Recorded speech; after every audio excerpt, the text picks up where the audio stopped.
Niyo na po. Ang sabi ng Bible, moreover, it is required and stewards that a man, ano sabi po dyan, be found faithful. In verse 3, but with me it is a very small thing that I should be judged of you, or of man's judgment, yet I judge not my own self. For I know nothing by myself, yet I not hereby justified, but he that judgeth me is, ano sabi doon? The Lord. Sabi, kung sino man ang hahatol sa akin ay ang Panginoon. Tayo mag-pray muna. Panginoon, salamat po ng marami. Ngayon pong umaga nito, salamat po sa inyong pong biyaya. Salamat po sa inyong pong kabutihan. Salamat po sa mga nandito. Panalangin ko po na buksan niyo po ang puso po ng bawat isa. Ihanda, itama, at ano man ang aming pong mapapakinggan. Lagi kayo, Diyos, na banal na Espiritu, ay tulungan kaming tanggapin upang sa amin pong ikalalago, sa amin pong ikatutulog. Alisin niyo po ang Espiritu ng pagiging mapagmataas. Dahil lang po namin, Panginoon, ang pagiging mapagmataas ay hindi po ito makakapagbigay ng kaluhuran sa inyo. But Lord, I pray that you help us to be humble, especially as we study the Word of God. Help us, Lord, to submit to your power, to your authority, upang sa ganoon ay ang mapapakinggan namin ay maging pagpapala po sa amin. Salamat po ng marami at tunay na kayo po kami tinataas sa pangalan ni Jesus. Amen. You may now take your seat. Okay, muli, magandang umaga pong muli sa bawat isa po sa atin. At salamat po sa lahat ng mga nandito ngayong umaga. At tunay na napakabuti ng Panginoon. Amen? Naniwala ba kayo mabuti ang Diyos? Amen. Sabi ko nga lagi, yan yung isang bagay na hindi natin kaya itanggi sa buhay po natin. Itanggi nyo na lahat ng pwede nyo itanggi. Pero yung kabutihan ng Diyos, hindi natin maitatanggi po yan. Amen? Kahit hindi natin yan sabihin, nararamdaman natin yan. Kahit hindi natin yan hingin, nakikita natin yan. Minsan kasi hindi lang natin nakikita yung kabutihan ng Diyos kasi akala natin ng Diyos mabuti lang siya sa malalaking bagay. Tama? Minsan nakafocus lang tayo sa mga malalaking bagay at yung mga mabubuting bagay ay akala natin yun lang kabutihan ng Diyos. Hindi po. God is a God of everything. Malaki o maliit. Minsan kahit maliit na bagay, pinapakita ng Diyos, mabuti po siya. Amen mga kapatid? Mabuti ang Panginoon. Amen? So this morning, patuloy natin pag-aralin mga kapatid. Ay sabi ng Bible in 1 Corinthians chapter 4, in verse 2, moreover, it is required in stewards that a man be found faithful. So the word, sabi diyan, it is required. Amen? So ibig sabihin, nire-require na ni Apostle Paul o nire-remind niya yung mga believers po dito sa iglesia ng Corinto na sila po ay hindi lang basta magtapat, kundi sabi ng Bible diyan, masumpungan. Amen mga kapatid? Hindi lang basta magtapat, kundi masumpungan, may katapatan. Yes, hindi po lahat ng mga mananampalataya itong time na to ay sila po ay matapat sa Panginoon. Kaya po sila nire-remind ng Diyos o ni Apostle Paul na sabi, kailangan masumpungan kayong nagtatapat. Amen mga kapatid? Masumpungan kayong nagtatapat, masumpungan kayong naglilingkod, masumpungan kayong gumagawa sa gawain ng Diyos. Kasi sabi ng Bible, it is required. It means, wala tayong choice. Hindi po, sinabi ng Bible, it is suggestion, ito'y option, ito'y pakikiusap, kundi ito'y required. Kumbaga, sa isang mananampalataya, whether you like it or not, God wants you to be faithful. Amen? God wants you to be faithful, but not only to be faithful, but sabi ng Bible, found faithful. Kasi nga po, mas marami dito hindi po matapat sa Panginoon. Amen mga kapatid? Pero yung iba naman, we can say, sila nagtatapat sa Panginoon. Pero, pag-aaralan natin ngayong umaga mga kapatid, faithful in the ministry, but forgetting the master. Faithful in the ministry, but forgetting the master. Yan ang problema ng maraming mananampalataya sa panahon ngayon. Amen mga kapatid? Yan ang problema sa iglesia nito. Yung iba, they are doing something for God. They are faithful doon sa mga ministry na meron sila, but they forgot the master. Amen mga kapatid?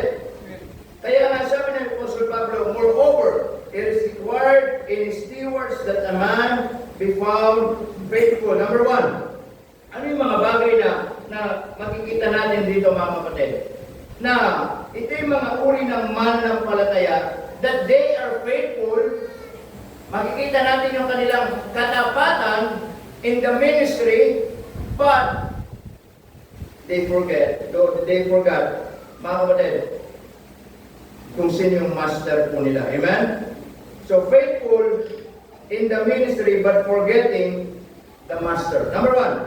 Okay? Number one. Ano yung mga signs? Ano yung mga character na mga mananampalatayang faithful in the ministry, but forgetting the master? And the master, wala pong iba. Hindi po yung si pastor ang master nyo. Hindi po si pastor ang master natin. Amen? Ang master natin na tinutukoy dito, ang Panginoon. Ibig sabihin, marami mga taong, mga kapatid, they are faithful in the ministry, pero nakakalimutan ang pinaglilingkuran nila.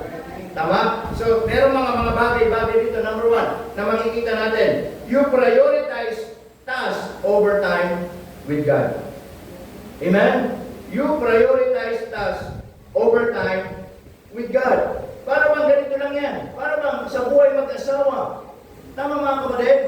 Na kung saan, yes, you do everything. Tama? You do everything, your responsibility, amen, sa iyong trabaho, sa iyong mga ginagawa, and those things are good, amen? And you're so faithful, you're so loyal, kahit ubuhin ka, kahit lagatin ka, papasok ka pa rin sa trabaho, na para kumita. Anong purpose mo? To be faithful to your family. Pero, but forgetting the master, ibig kong sabihin ito yung marami tayong time, for example, sa family, sa trabaho, pero wala tayong time para sa family. Naintindihan niyo ako ulit? Amen po ba? Katulad din po dito, yung sinasabi rito, you prioritize over time with God. Amen? It is a sign of disconnection. Tama? Ibig kong sabihin mga kapatid, we're so faithful in many things. Pwede tayong gumawa sa ministry, pwede tayong umawit sa choir, pwede tayong mag-involve sa church, pwede tayong maglingkod sa Panginoon at ipakita sa mga tao that we're so faithful to the Lord. Pero, yes, we're so faithful in the ministry, but deep inside, wala na tayong alignment sa Diyos. Amen? Nalulos na yung disconnection natin sa Panginoon. Ibig sabihin mga kapatid, faithful tayo sa ministry. Pero yung relationship natin sa master, hindi okay. Amen mga kapatid? Naunawan niyo po ba mga kapatid? Kaya nga, you can be faithful to your job as a choir member, pero yung relationship mo sa Panginoon, pwede hindi maging okay. Amen mga kapatid? Pwede mong ipakita, faithful ka sa ministry na meron ka, pero yung relationship mo sa Panginoon, hindi maayos. Pwede mong sabihin, ay nag-involve ka sa lahat ng mga ministry sa church, pero yung personal na buhay mo sa Diyos, hindi maayos. Ibig sabihin, mga kapatid, you prioritize task over time with God. Amen? Faithful in the ministry, but forgetting the master. Na ang dami nating gawain, ang dami nating ginagawa, ang dami nating gustong i-involve ang mga sarili natin, mga kapatid. Pero yung personal relationship natin, napapabayaan natin. Amen mga kapatid? Tandaan ninyo, hindi po magre-reflect na maayos yung relationship natin sa Diyos sa mga bagay na ginagawa natin sa church. Naunawan niyo po mga kapatid? Hindi po magre-reflect na okay yung relationship natin sa Diyos dahil marami tayong ginagawa sa church. Amen po ba? Hindi po nakadepende sa mga bagay na ginagawa natin sa loob ng simbahan. Hindi po nakadepende, mga kapatid, sa dami ng mga ministry involved tayo sa church at magre-reflect na okay yung relationship natin sa Panginoon. Sino makakapagsabi, mga kapatid, kung makakakita ng puso ng tao? Pero kapag okay ang relationship natin sa Panginoon, magre-reflect yan sa ginagawa natin sa Panginoon. Amen mga kapatid? Kaya nga po ang punto dito, mga kapatid, pwede tayong mag-involve, pwede tayong gumawa sa mga tasks na meron sa atin, pero minsan yung personal na relationship natin, mga kapatid, napapabayaan natin. Yes, pwede kang gumawa sa ministry, pero hindi ka na nagpe-pray. Pwede kang umawit sa Panginoon na hindi ka na nagbabasa ng Bible. Pwede kang pumunta sa church, ipakita mo every Sunday you're present, pero pag uwi mo, napapabayaan mo yung mga personal na responsibility mo, personally sa harapan ng Diyos. Amen mga kapatid? Tama po ba? At nakakalungkot minsan, gumagawa na lang tayo ng isang bagay kasi alam natin, kaya natin gawin. Gumagawa na lang tayo sa ministry kasi alam natin, ay dyan tayo nakafit, pero hindi na tayo gumagawa na humingi ng tulong sa Panginoon. Amen mga kapatid? Amen. Hindi natin inusgahan ang bawat isa. But the point, mga kapatid, faithful in the ministry, that's good. Pero isipin mo din, kumusta yung relationship mo sa Panginoon. Amen mga kapatid? Nakakapag-pray ka ba araw-araw? Amen? Pag Sunday nandito ka, nakakapag-pray ka ba sa personal na buhay mo? Amen mga kapatid? Pag Sunday, faithful tayo sa mga tasks na meron tayo sa church, but deep inside, personally, nakakapagbasa ka pa rin ba ng Bible mo? Amen mga kapatid? Tama?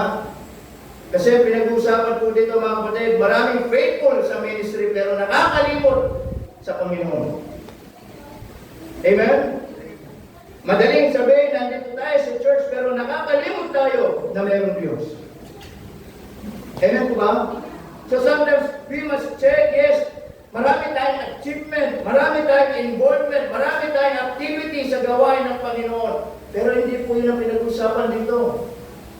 Kumusta ang mga puso po natin sa harapan ng Diyos? Amen?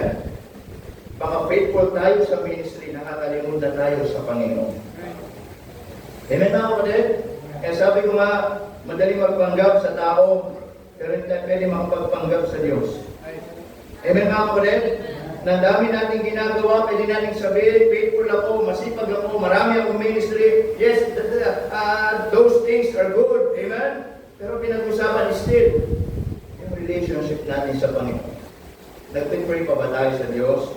Nagbabasa ka rin ba tayo ng Bible, mga kapatid? O nagbubuklat lang? Marami mga Kristyano, nagbubuklat lang ng Bible, hindi nagbabasa. Amen mga kapatid? Tandaan natin, mas mahalaga yung relationship natin sa Panginoon. Amen po ba? Pwede tayo maging productive bilang isang members ng church. Pwede tayo maging productive sa mga ministry natin dito sa gawain po natin, mga gawain ng Panginoon. But sometimes pwede rin tayo hindi connected sa Panginoon. Tama? Can I ask you? Sino pumunta dito sa church na nag-pray muna bago pumunta dito? Minsan kasi nakakalimutan natin yung mga personal, mga kapatid, na responsibility natin. Not a member, but personal na responsibility in the sight of God. As a child of God, as a Christian, as a believers. Hindi pinag-usapan ito yung miyembro. Yung ikaw ay anak ng Diyos. Amen mga kapatid? Tama po ba? O baka naman ikaw ay pumunta dito at maliliit na nagmamadali na hindi na nakapag-pray. Tama mga kapatid? Amen po ba? Meron tayong mga Bible sa bahay, binabasa pa ba natin? Yes, the point is this, we can be faithful to the ministry, but sometimes, and most of the time, we're forgetting the Master. Amen? Kaya po kung paano tayo sana matapat sa mga ministry, paano sana tayo matapat sa mga bagay-bagay ng Diyos, sana ganun din yung personal na relasyon natin sa Panginoon ay alam natin na hindi natin napapabayaan. Amen po ba? Ang sabi ng Bible in Matthew 6:33, but seek ye first the kingdom of God. Amen? Number 2, not only you prioritize overtime with God, but number 2, you serve without joy. You serve without joy. Amen mga kapatid? Nasabi ng Bible, mga kapatid, in Psalms 100 verse 2, serve the Lord with gladness. Amen mga kapatid? Tandaan po natin, minsan, sabi ko nga po, marami nang gumagawa o naglilingkod sa Panginoon. Pero ang problema, hindi na masaya. Amen po ba? Ministry without joy is just an obligation. Kapag ang paglilingkod natin mga kapatid ay parang bang pasa na natin yung mundo, hindi na po makakabuti sa atin. Naunawaan niyo po ba? Baka gumagawa na lang tayo sa Panginoon kasi kailangan. Umawit na lang tayo sa church kasi kailangan. Kailangan kong gawin yung ministry ko kasi walang ibang gagawa. And so many times, minsan pupunta tayo sa church, ang bigat-bigat ng loob natin. Ang lungkot-lungkot natin, na para bang pupuntahan natin funeral. Amen po ba mga kapatid? Na para bang we are serving the Lord, we're serving God, but there is no joy in our hearts. Wala na po yung katuwaan. Amen? Na kaya nga pag minsan, pag Sunday pa lang, ang bigat-bigat ng katawan natin. Bumawon sa higaan, parang wala pa tayong planong magsimba. Kung kailangan lang mapilitan, kung kailangan lang magsimba, kailangan gawin. Pupungas-pungas pa, anong oras na? Alas 8, maaga pa. Igrip muna. Pag alas 9 na, maaga pa, mayaw. Alas 10 na, ay nakukulit na. Punta tayo doon, malilitin naman tayo, huwag na. Amen mga kapatid? Naunawaan niyo po ba? Yung bang pakiramdam na, yes, gumagawa tayo para sa Panginoon and we're trying our best to be faithful, but deep inside, wala na pong kasiyahan yung paggawa natin. And if that is our character, let me remind you mga kapatid, yes, pwede kang maging faithful, palakpakan ka ng tao, pero sa harapan ng Diyos, di mo madadaya ang Panginoon. Alam ng Diyos kung yung ginagawa mo ay masaya ka o hindi. Amen po ba mga kapatid? Serving the Master or serving God, pero wala na po yung katuwaan. Amen? You serve without joy. Naranasan niyo na po ba yun? Alam niyo ako po, tao lang po ako. Hindi po ako robot, hindi po ako superhero. Minsan may mga pagkakataon, pag Sunday, para bang may mga bigat din ng mga pinagdadaanan, may mga problema din. Pero lagi pinapanalangin sa Panginoon every time that I'm going to preach the Word of God. Alisin niya yung mga bagay na yun because hindi pwedeng. Alam ng Diyos yung puso ko pag nangangaral ko. Amen mga kapatid? Kung kailangan iluhod, kailangan iiyak, iluhod at iiyak natin sa Panginoon. Di ba mga kapatid? Ang hirap gumawa ng mabigat yung nararamdaman natin. Mahirap magsimba ng ang bigat ng nararamdaman natin. Amen mga kapatid? Naintindihan niyo po ba? Nawala na yung katuwaan. Nawala na yung kagalakan. Na para bang ang pagpunta sa church ay ang hirap gawin para sa iyo. Amen? Na yung paggawa mo sa mga ministry, ang hirap. Yes, pwede mong sabihin, magaling kang tumugtog, magaling ka sa mga responsibility mo. Pero yung joy mo, alam mo sa sarili mo, hindi ka na masaya sa ginagawa mo. Amen po ba mga kapatid? Kaya ito po'y paalala sa atin. You can be faithful in the ministry but forgetting the master. Amen? Na minsan, you serve without joy. At sana po, yan yung isang bagay na huwag nating aalisin sa buhay po natin. Na lagi natin ipinalangin katulad po ni David. Na sabi niya, when David committed sin unto Bathsheba. Amen mga kapatid? At naranasan niya, hindi na siya masaya. Nawala na siya ng gana, nawala siya ng katuwaan sa mga bagay na ginagawa niya. Then he was realized na kailangan niyang ibalik yung katuwaan. Ano sabi niya mga kapatid? Restore unto me the joy of thy salvation. Amen? Alam niyo po, hindi ibig sabihin maraming pumapalakpak sa iyo, yan yung magpapasaya sa iyo. Hindi ibig sabihin maraming nakikinig sa iyo, yan yung magpapasaya sa iyo. Hindi ibig sabihin maraming humahanga sa iyo, yan yung magpapasaya sa iyo. Hindi ibig sabihin maraming nanonood sa iyo, yan yung magpapasaya sa iyo. Hindi ibig sabihin maraming pupuri, ang galing mo, ang galing mo, ang galing mo, yan yung magpagbibigay ng kasiyahan sa iyo. Hindi po mga kapatid. As long na nawala na yung katuwaan, minsan, mabigat na ang ginagawa natin para sa Panginoon. Amen? Have you ever experienced, pupunta sa church, hindi ka masaya? Tama mga kapatid? Yung pangalan, pag-isip mo pangalan, wala ka nang taga-nagahan.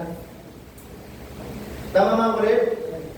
Kaya, makita mo, pansinin mo yung taong masaya at hindi pagdating sa Panginoon. Yung isa, pag masaya sa Panginoon, excited yan! Maagang gumising. Amen mga kapatid, hindi magpupuyat, excited, kasi alam niya pupunta sa gawain ng Panginoon. Pero yung isa, tingnan mo, ang bigat-bigat niya. Kailangan pang sipahin, kailangan pang talagang gisingin, kailangan pa talagang sigawan, tama, kailangan pa talagang, kung kailangan habang nakahiga, pakainin mo na para pag nagising. Tama mga kapatid? Bakit? Kasi magre-reflect talaga yan sa tao. Tama po ba? At kapag tayo po ay pinipilit na lang natin yung isang bagay, pinipilit na lang natin yung paglilingkod natin na kahit hindi na tayo masaya, pero sinisino pa din natin. Yes, pwede sa tao makitang matapat ka, pero sa sarili mo hindi ka masaya. Someday, mananawa ka sa ginagawa mo. One day, sasabihin mo, ayaw ko na. Bakit? Hindi ka talaga masaya. Tama mga kapatid? Naunawa niyo po ba? You serve without joy. Kaya po tayo mga anak ng Diyos, dapat tayong masaya. Every Sunday, masaya tayo because it is the Lord's Day. Amen? Na dapat sa church, masaya. Nakangiti. Ipakita natin sa mga tao na masaya ang linggo. Kasi yung pag-hindi, nakakahawa yan mga kapatid. At yung mga nakasimangot, nakakahawa din yan.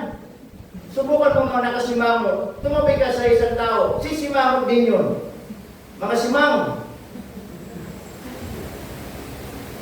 Mga simangot. Pero tingnan mo, yung ngingitian mo, ngingiti din. Tinabay mo ngingiti, alam mo may problema, mapapangiti din sa iyan. Basta huwag lang malalaglag ang pustiso. Tama mga kapatid? The point is this. Minsan, gumagawa tayo yung ating mga responsibility but there is no joy. Amen? Ginagawa na lang natin as an obligation. But it's not a privilege to serve the Lord. Amen mga kapatid? Sana po ito'y paalala lagi po sa atin. Maging masaya po tayo. Paglinggo, masaya tayo. Excited. Amen? Tama po ba? Mga anak, excited dapat kayo. Amen? Paglinggo. Tama? Mga magulang, excited tayo paglinggo. Tama? Kasi, paglilingkuran natin ang Panginoon. Tama? Okay. Unfair naman, pagdating sa ibang bagay, ang saya-saya natin. Tama? Pupunta tayo sa mall, masaya tayo. Pupunta tayo sa galaan, masaya tayo. Pupunta tayo sa school, masaya tayo. Pupunta tayo sa trabaho, masaya tayo. Sabi sa church, ang lungkot natin. Hindi po dapat gano'n mga kapatid. Amen po ba? Amen po ba mga kapatid? O, ipakita natin yung kasiyahan natin. Katuwa natin. Dapat natin pa rin yung joy. Amen? Na kahit malayo yung bahay, because may joy ka, pupunta ka pa din. Tama mga kapatid? Yung iba nga dyan, lapit lang ng bahay, nalilit pa. Magsasampaling ko na yung mga yun. Alam mo naman isang daang kilometro. Tama? Ibalik natin yung joy. Amen po ba mga kapatid? Baka kailangan nating bumalik sa presensya ng Diyos. Amen? Hindi lang sa mga responsibility natin, but doon sa presensya ng Diyos. Bumalik tayo, hingin muli natin sa Panginoon. Sabihin natin sa Diyos, amen? Na ibalik yung katuwaan na hindi na tayo masaya sa ginagawa natin. Amen mga kapatid? Number 3. Ano po yung mga sign, mga kapatid, ng isang mananampalataya na faithful in the ministry but forgetting the master? Number 3, you measure success by numbers, not by faithfulness. Amen po ba? You measure success by numbers, not by faithfulness. Tatandaan niyo ako din, God values faithfulness more than popularity. Hindi laging malaking event at sabihin natin matagumpay. Hindi laging sasabihin natin punong-puno ang tao sa church and then sabihin natin matagumpay. Hindi ibig sabihin lahat gumagawa matagumpay. Hindi po nakadepende ang success o measure ng success sa mga bagay ng malalaki. Amen mga kapatid? Katulad po ng mensahe last Sunday, kahit maliit lang ang ginagawa mo at ginagawa mo para sa Panginoon, nalulugod ang Diyos. Amen po ba? Kaya po, ito lagi ko sinasabi, paalala. The success of this ministry, it's not depend on the numbers. It's not depend on the quantity. Kahit 100 pa tayong miyembro dito, kahit 200 pa tayong miyembro dito, kung hindi naman lahat matapat sa Diyos, hindi po yung tagumpay. Amen. Amen po ba mga kapatid? Hindi yung tagumpay. Hindi ibig sabihin, meron kang 1,000,000 miyembro, tagumpay ng ministry mo. Hindi ibig sabihin, meron kang 10,000,000 na miyembro, tagumpay ng ministry mo. Hindi ibig sabihin, malaki na yung building mo, tagumpay na yung ministry mo. Hindi po mga kapatid. I'm always telling this. Hindi tayo after sa mga bagay na na-achieve natin. Amen mga kapatid? Me as a pastor, my first concern lagi sa inyong buhay, hindi yung mga bagay na mga resources na meron kayo, but to make sure that your personal relationship with God ay laging maging maayos sa Panginoon. Amen. Amen mga kapatid? Yan yung lagi nating panalangin sa Panginoon, na kahit hindi tayo 100, kahit hindi tayo 200, but to see everybody serving the Lord, masaya, tama ang puso sa Panginoon, naglilingkod ng maayos sa Panginoon. Amen mga kapatid? Yan ang tunay na tagumpay ng ministry nito. Amen po ba? Na lagi natin pinapanalangin, mga kapatid, ang ating mga kabataan, ang ating mga young people, because they are the next generation someday in our church. Amen mga kapatid? Kaya lagi natin silang pinapanalangin, pinapangaralan, pinapagalitan. Bakit? Because ayaw natin na sila'y mawala sa Panginoon. Tama po ba mga kapatid? Ang ministry, hindi po ito patungkol sa atin lang. Tatandaan nyo. Kung ang isang pastor nagtuturo ang ministry lagi sa kanya, hindi po sa Diyos yun. Kung lagi ang pastor nagtuturo ang ministry patungkol sa sarili niyang pakinabang, hindi po yun ang kalooban ng Diyos. Mamamatay lang tayo dito balang araw. Amen mga kapatid? Ang ministry naunawaan ko, pinapaunawa ng Diyos. Hindi po mga bagay-bagay dito sa lupa, kundi yung buhay ng tao ay magabayan natin sa Panginoon. Amen mga kapatid? Na ayaw ko balang araw, tumanda ko, kuhanin ng Panginoon, masira ang buhay ng mga kabataan, mapaliwara ang buhay nila. Then sasabihin ko, nag-fail ako sa ministry ko. Bakit?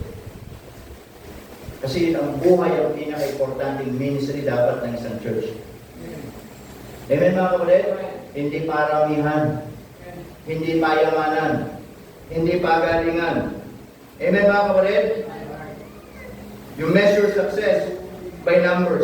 Kaya we're looking forward someday na itong mga young people, itong mga bata, lalaki dito sa church, ipagpatuloy nila. Amen? At maglingkod, magtapat. Tama po ba? God values faithfulness more than popularity. Kaya tatandaan natin, ang tagumpay hindi nakadepende sa laki.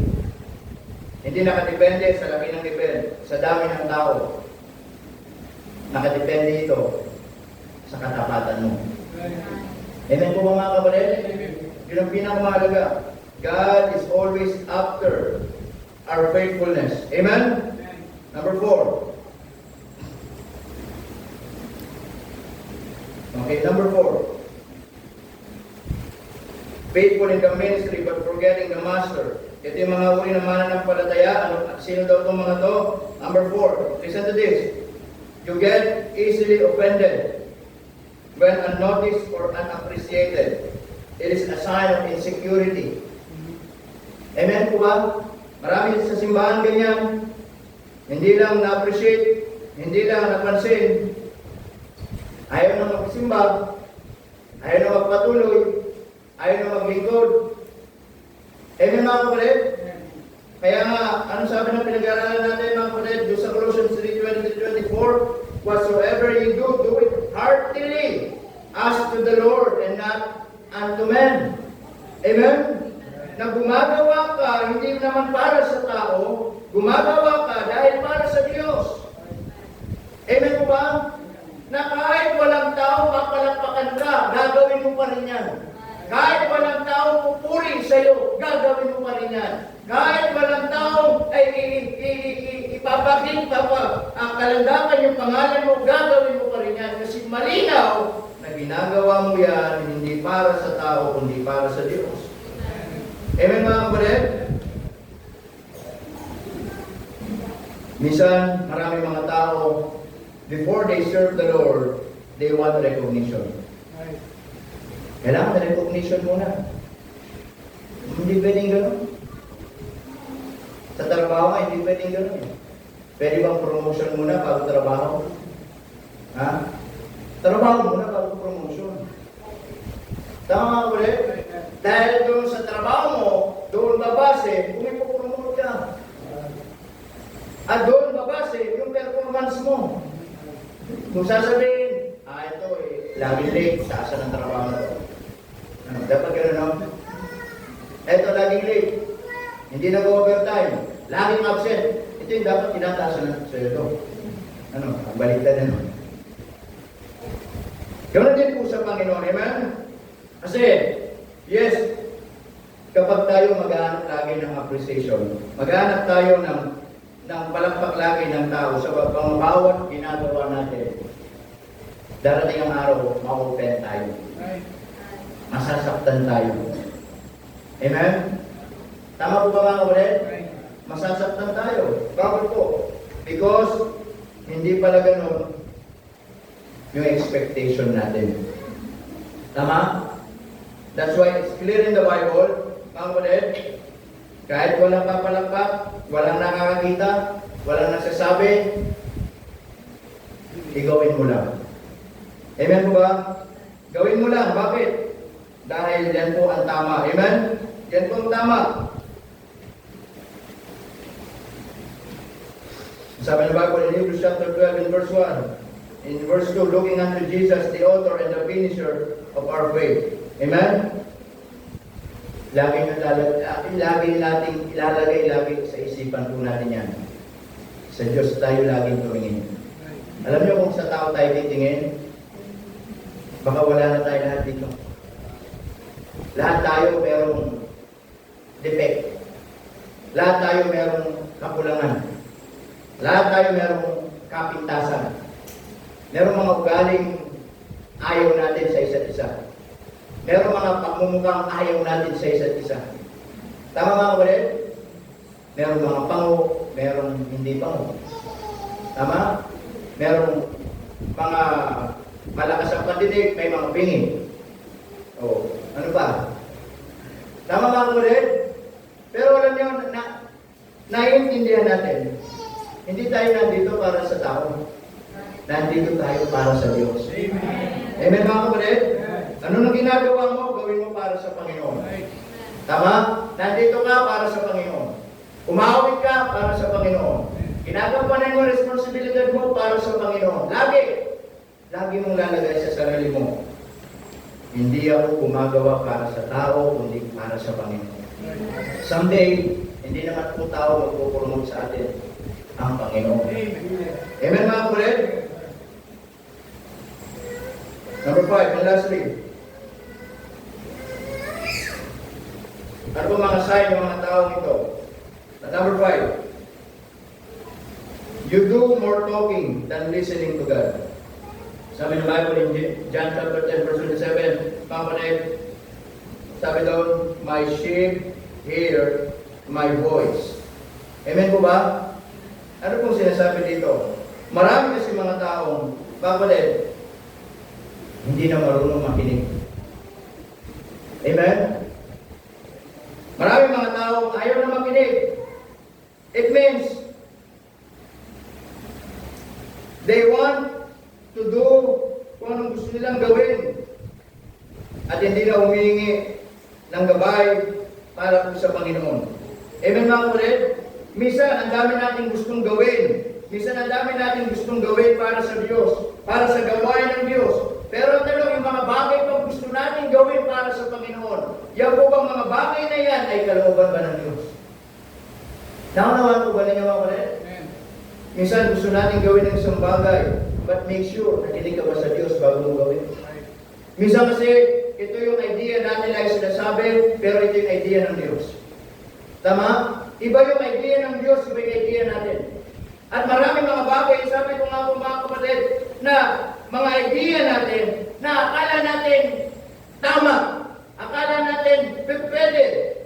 At then someday, yung palang idea ng Diyos, mas maganda kaysa sa idea natin. Kaya nga, lagi pinakamaganda mga kapatid, before we decide, before we think, yan, tingin muna natin sa Panginoon. Let us consult God. Amen mga kapatid? Lagi, Panginoon, ito ba'y tama? Panginoon, kalooban ko ba ito? Panginoon, nagpipray kami ng ganito. Tulungan mo naman ako, Panginoon, kung ito ba'y kalooban mo. Tama mga kapatid? Nanaintindihan niyo po ba? Hindi kasi pwede kung ano lang yung idea natin. Sige lang, ano lang yung idea natin, okay na yan. And then one day, hindi aari, mag-fail. Amen po ba mga kapatid? Sometimes sasabihin natin, bakit ganun? Ginawa ko naman lahat ng best ko. Lahat naman ng resources meron ako. Pero hindi nag-boom. Hindi nag-materialize. Bakit? Yun lang yung idea mo. Pero ito pala yung idea ng Diyos. Amen mga kapatid? Naunawaan niyo po ba? Panginoon, ay ano ba yung idea mo? Di ba? So minsan kailangan nating makinig bago tayo magsalita. Pero ang tao minsan gusto magsalita pero ayaw makinig. Alam niyo po ba maraming napahamak naalala ko maraming mga napahamak ng mga tao na hindi sila nakinig sa lolo ko. Alam niyo po yan? Kasi lolo ko, mga kapatid, matagal siyang nabuhay. Naabutan niya yung Titanic. Alam mo yung Titanic? Sumisigaw ang lolo ko. Sabi niya, lulubog ang barko! Mga tao, hindi nagiginig ang mga tao, mga kapatid. Pero yung lolo ko talagang binigay niya yung best niya. Lulubog ang barko! Lulubog ang barko! Alam mo, maraming mga tao, hindi nagiginig. Pero yung lolo ko talaga nag-insist. Sabi niya, lulubog ang barko! Alam niya na lulubog ang barko! Alam mo, anong ginawa sa lolo ko? Kinuha siya ng guard, nilabas sa sinihan. Kasi mga tao nanonood ng Titanic. Hindi nagiginig yung mga tao na lolo ko yung barko. Kaya may hindi na masyadong lolo ko, pinipin na ng guard, nilabas sa sinihan.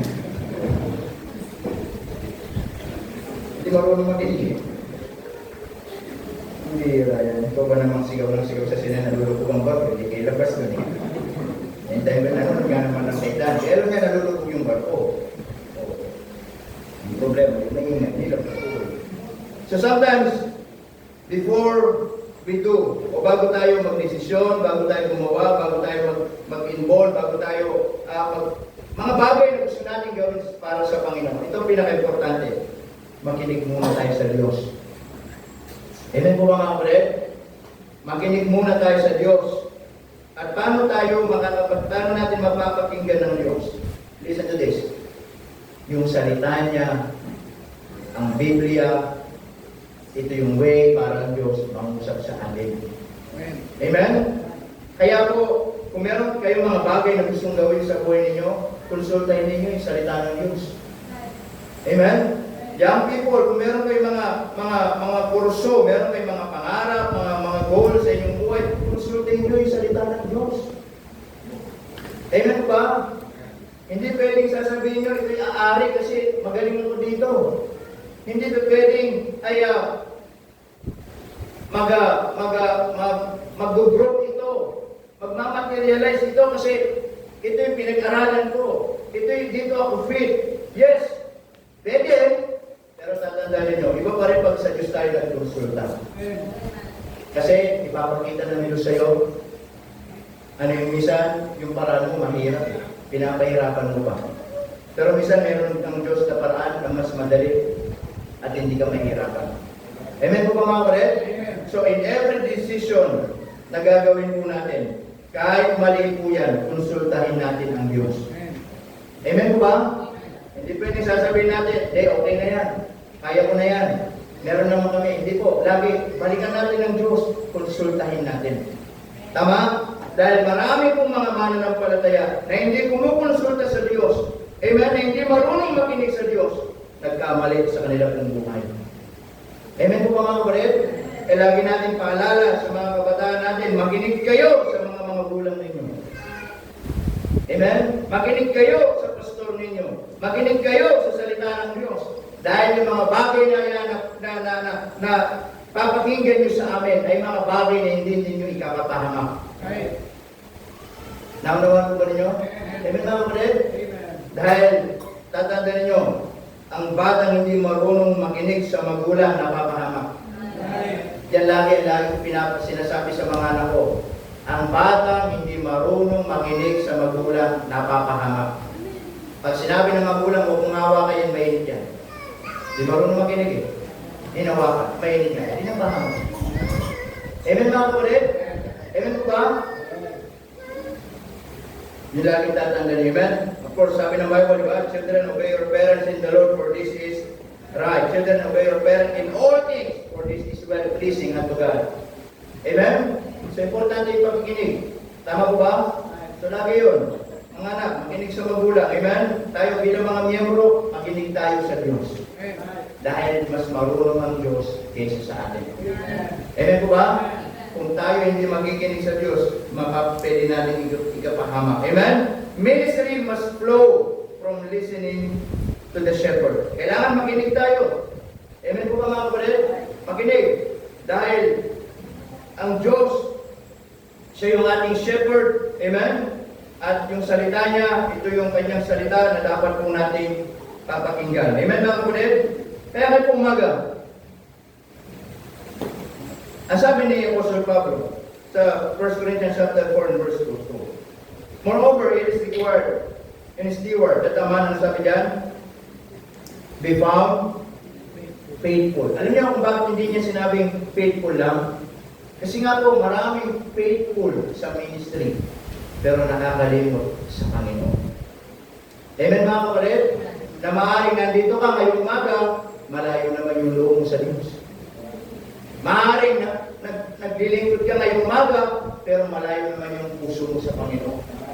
Marami ginagawa mo nandito ka ngayong umaga, for the sake, kailangan gawin yung mga responsibility, yung mga assignment na kailangan mong gawin dito sa church, pero malayo yung relationship mo sa Panginoon.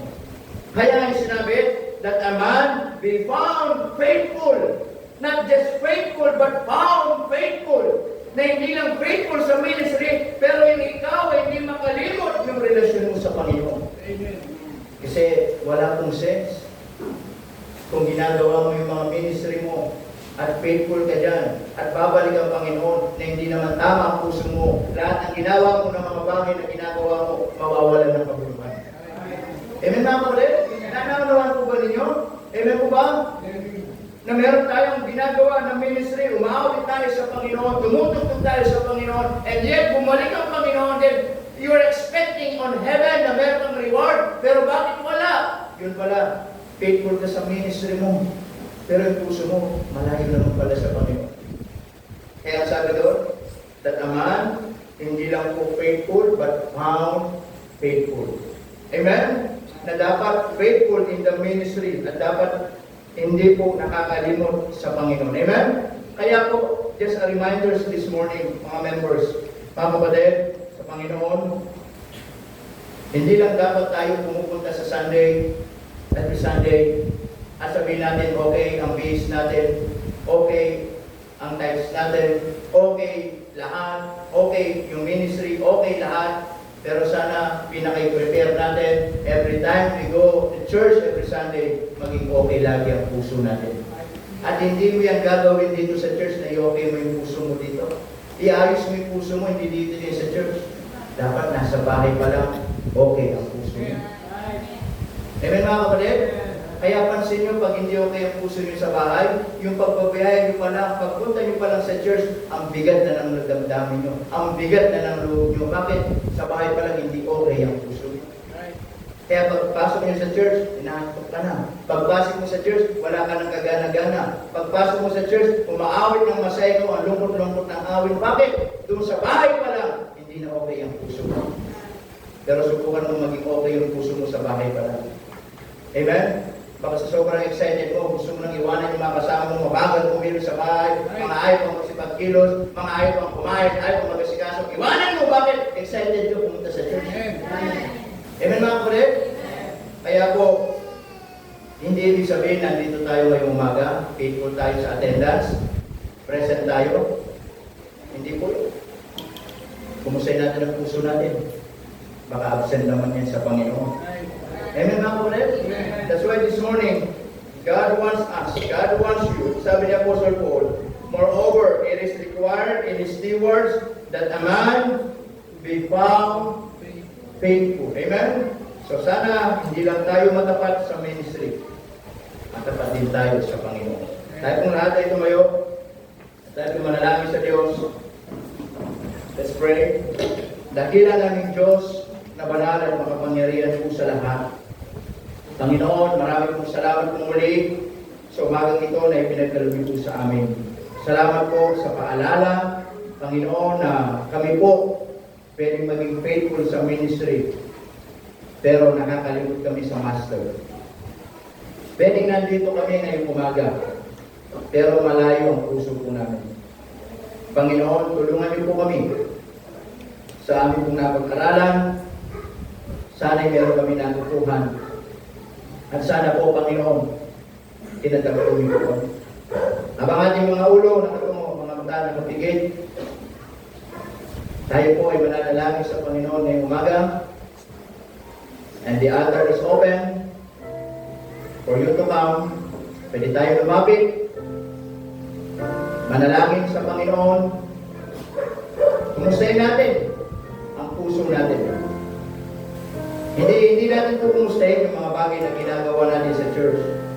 Pwedeng okay ka, wala kang problema sa mga ministry mo, pwedeng walang problema sa mga responsibility mo. Marahil okay ka, walang problema sa mga bagay na ginagawa mo para sa Panginoon. But, ang puso mo ang pinaka-importante. Okay pa ba ang puso mo ngayong umaga sa harapan ng Diyos? Meron pa, masaya pa ba ang puso mo para sa Panginoon? O baka, hindi na masaya? At gumagawa na lang tayo para sa Diyos dahil kailangan. Napipilitan. At hindi na talaga yung gumagawa tayo at nangingibabaw yung kasiyahan na alam mo kahit walang nakakakita, kahit nahihirapan ka kasi alam mo para sa Panginoon, ibibigay mo yung best mo.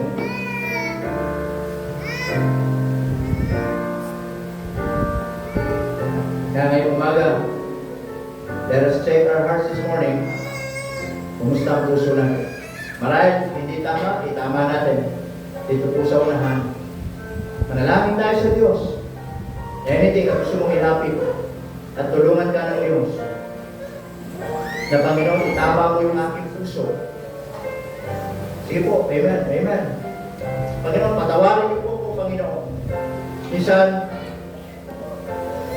gumagawa na lang ako pero kailangan. Madalas, Panginoon, wala na yung kasiyahan. But it's not too late.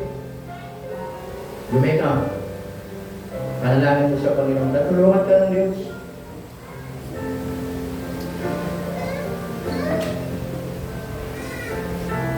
Faithful in the ministry but forgetting the master. Minsan marami mga mananampalataya na akala nila, nagagawa pa na nila yung responsibility nila, ay okay na yung relasyon nila sa Panginoon. Pero lagi nating tatandaan, hindi tayo pwedeng magpanggap sa Diyos. Alam ng Diyos ang puso natin. Alam ng Diyos ang puso natin. Panginoon, marami pong salamat sa paalala niyo po sa amin. Salamat po sa inyo pong mga salita. Panalangin ko po, dakilang Diyos, na mga salita ninyo ay tunay na naging pagpapala po sa amin. Patawarin niyo nga po kami, Panginoon, sa mga pagkakataon na minsan gumagawa na lamang po kami dahil kailangan. At nakakaligtaan namin yung aming personal na relasyon po sa inyo. But Lord, I pray na tulungan niyo po kami. That before we become faithful in everything, help us, Lord, to make our hearts right in front of you. Upang sa ganoon, ano man ang gagawin po namin ay tunay nga na tama ang puso namin, masaya ang puso po namin, na alam namin ito lamang yung way upang sa ganoon kami din ay